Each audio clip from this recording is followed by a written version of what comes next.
Hola chicos, hoy vamos a revisar un tema que ya conocemos, que es el sustantivo, una categoría gramatical variable.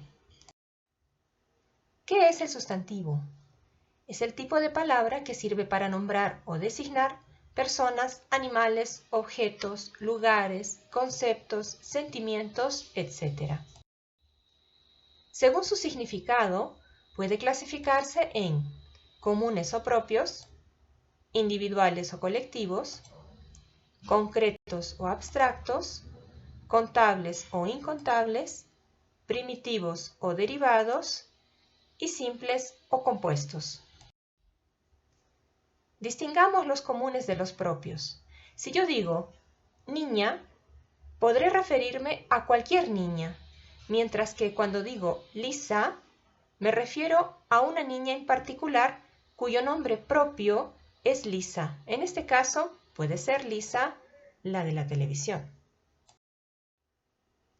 Distingamos individuales de colectivos. Cuando digo pájaro, me refiero a un solo individuo, pero cuando digo bandada, así en singular, me refiero a un conjunto de esos individuos. Distingamos ahora concretos de abstractos.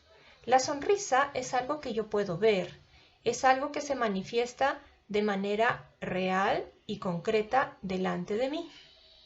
Mientras que la alegría es algo que yo debo percibir, pero no a través de mis sentidos, ni de la vista, ni del tacto, ni del gusto, ni del oído, etc.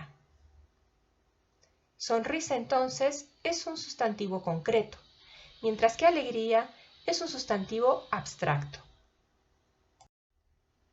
Distingamos ahora los sustantivos contables de los no contables.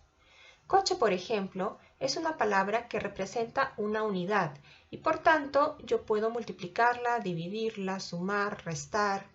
Entonces podré decir un coche, 2 coches, 10 coches, 20 coches.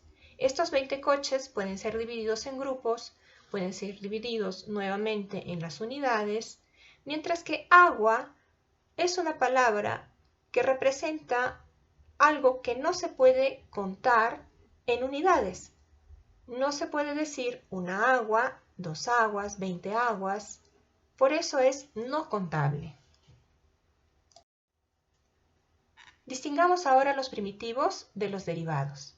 La palabra libro, por ejemplo, es una palabra que representa algo, un concepto original. Es una palabra que no deriva de otra.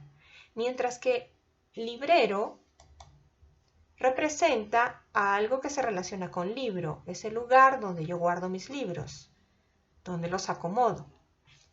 Del mismo modo, librería es el lugar donde yo compro los libros, donde se venden libros. Librero y librería son palabras derivadas de libro. Ahora diferenciemos los sustantivos simples de los compuestos. Cuando digo balón, me refiero a un objeto, y cuando digo cesto, me refiero a otro.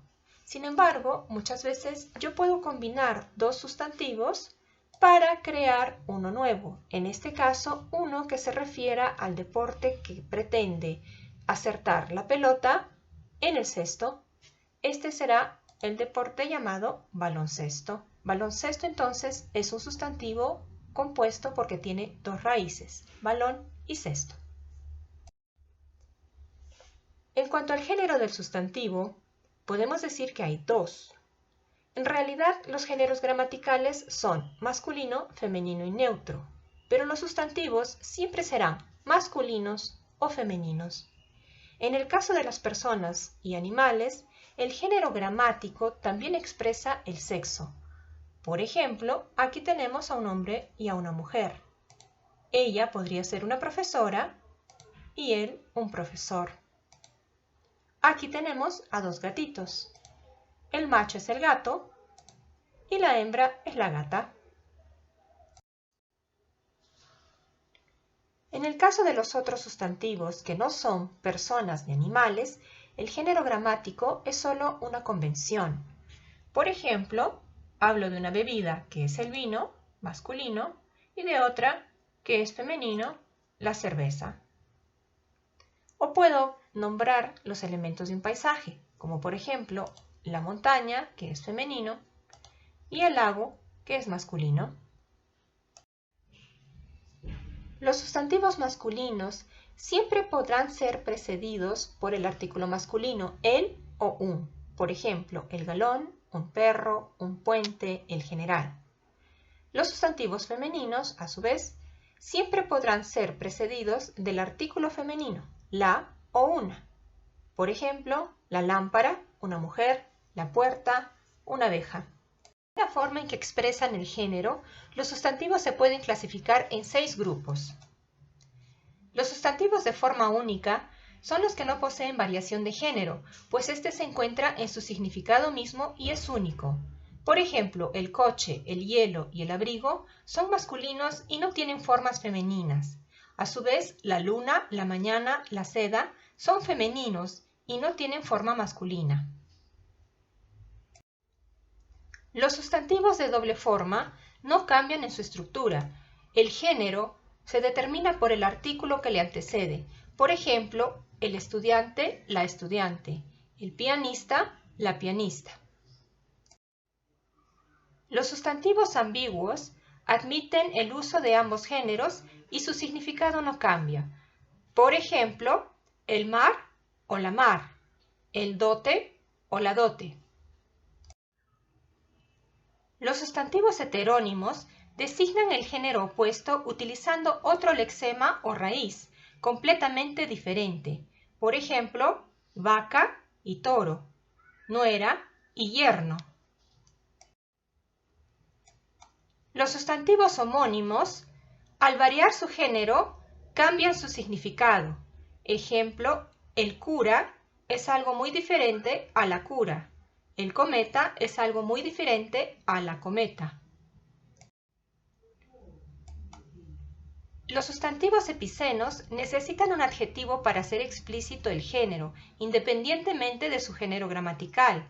Por ejemplo, la araña macho y la araña hembra, el cóndor macho y el cóndor hembra.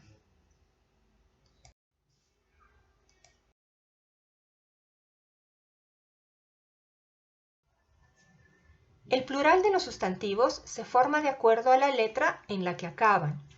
Si el singular termina en vocal, se añade una S, hijos, casas. Si termina en consonante, se agrega ES, canciones, árboles. Si termina en I o en U, tónicas con tilde, se añade S o ES, rubíes o rubíes. Si termina en Z, el plural terminará en ses con C, como en veces y lápices. Si termina en Y, el plural terminará en yes o yeis, por ejemplo en bueyes y jerseys. En algunos casos hay cambio de sílaba tónica, régimen y regímenes, por ejemplo.